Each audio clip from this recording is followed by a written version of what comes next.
En effet, il fallut se rationner. Notre provision ne pouvait durer plus de 3 jours. C'est ce que je reconnus le soir au moment du souper. Et, fâcheuse expectative, nous avions peu d'espoir de rencontrer quelques sources vives dans ces terrains de l'époque de transition. Pendant toute la journée du lendemain, la galerie déroula devant nos pas ses interminables arceaux. Nous marchions presque sans mot dire. Le mutisme de Hans nous gagnait. La route ne montait pas, du moins d'une façon sensible, parfois même elle semblait s'incliner. Mais cette tendance, peu marquée d'ailleurs, ne devait pas rassurer le professeur, car la nature des couches ne se modifiait pas, et la période de transition s'affirmait davantage. La lumière électrique faisait splendidement étinceler les schistes, le calcaire et les vieux grès rouges des parois. On aurait pu se croire dans une tranchée ouverte au milieu du Devonshire, qui donna son nom à ce genre de terrain. Des spécimens de marbre magnifiques revêtaient les murailles, les uns, d'un gris agate avec des veines blanches capricieusement accusées, les autres, de couleur incarnat ou d'un jaune taché de plaques rouges, plus loin, des échantillons de ces griottes à couleur sombre, dans lesquelles le calcaire se relevait en nuances vives. La plupart de ces marbres offraient des empreintes d'animaux primitifs, mais, depuis la veille, la création avait fait un progrès évident. Au lieu des trilobites rudimentaires, j'apercevais des débris d'un ordre plus parfait, entre autres, des poissons ganoïdes et ces sauropteries dans lesquels l'œil du paléontologiste a su découvrir les premières formes du reptile. Les mers dévoniennes étaient habitées par un grand nombre d'animaux de cette espèce, et elles les déposèrent par milliers sur les roches de nouvelles formations. Il devenait évident que nous remontions l'échelle de la vie animale dont l'homme occupe le sommet.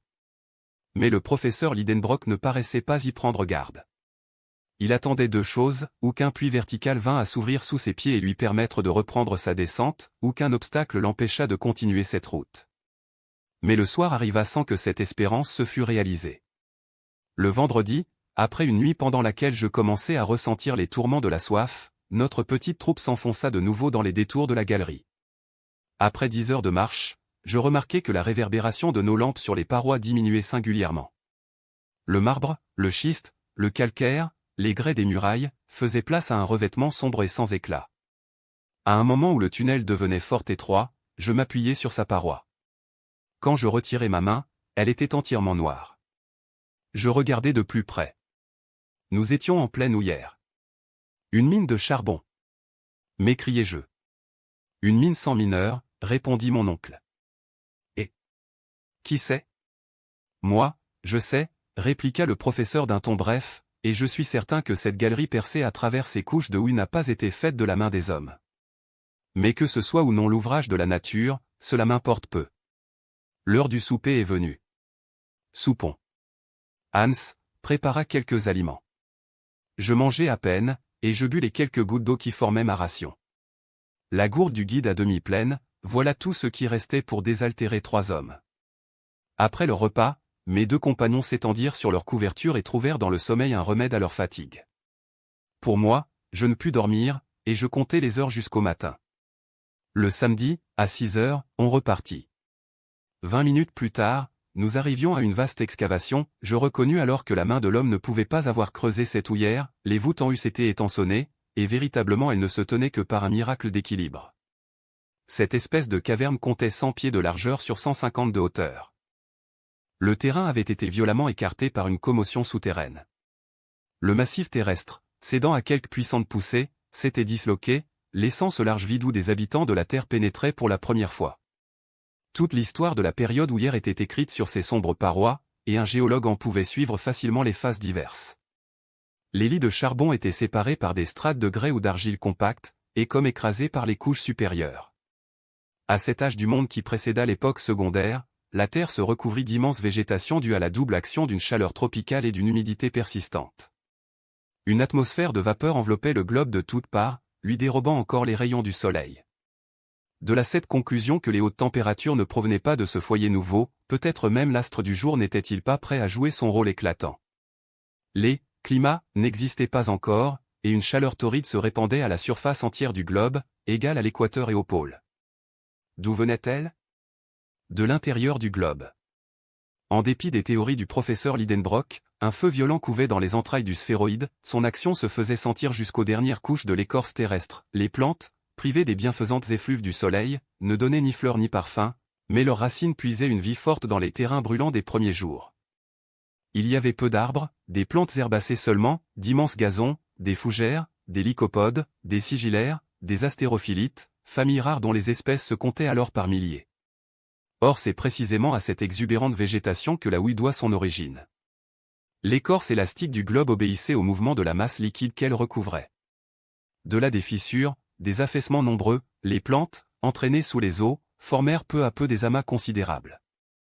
Alors intervint l'action de la chimie naturelle, au fond des mers, les masses végétales se firent tourbes d'abord, puis, grâce à l'influence des gaz, et sous le feu de la fermentation, elles subirent une minéralisation complète. Ainsi se formèrent ces immenses couches de charbon que la consommation de tous les peuples, pendant de longs siècles encore, ne parviendra pas à épuiser. Ces réflexions me revenaient à l'esprit pendant que je considérais les richesses houillères accumulées dans cette portion du massif terrestre.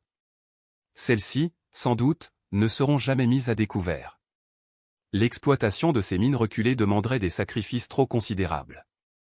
À quoi bon, d'ailleurs, quand la houille est répandue pour ainsi dire à la surface de la Terre dans un grand nombre de contrées? Aussi, tel je voyais ces couches intactes, telles elles seraient encore lorsque sonnerait la dernière heure du monde.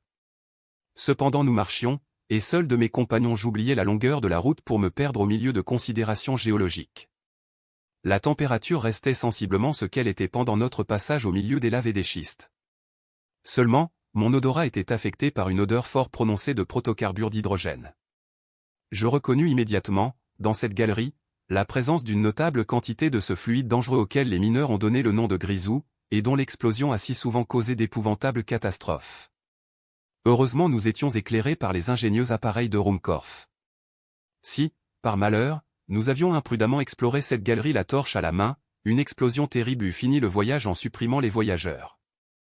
Cette excursion dans la houillère dura jusqu'au soir. Mon oncle contenait à peine l'impatience que lui causait l'horizontalité de la route. Les ténèbres, toujours profondes à 20 pas, empêchaient d'estimer la longueur de la galerie, et je commençais à la croire interminable, quand soudain, à 6 heures, un mur se présenta inopinément à nous. À droite, à gauche, en haut, en bas, il n'y avait aucun passage. Nous étions arrivés au fond d'une impasse. Eh bien! Tant mieux, s'écria mon oncle, je sais au moins à quoi m'en tenir. Nous ne sommes pas sur la route de Saknussemm, et il ne reste plus qu'à revenir en arrière. Prenons une nuit de repos, et avant 3 jours nous aurons regagné le point où les deux galeries se bifurquent. Oui, dis-je, si nous en avons la force. Et pourquoi non? Parce que, demain, l'eau manquera tout à fait. Et le courage manquera-t-il aussi, fit le professeur en me regardant d'un œil sévère. Je n'osais lui répondre.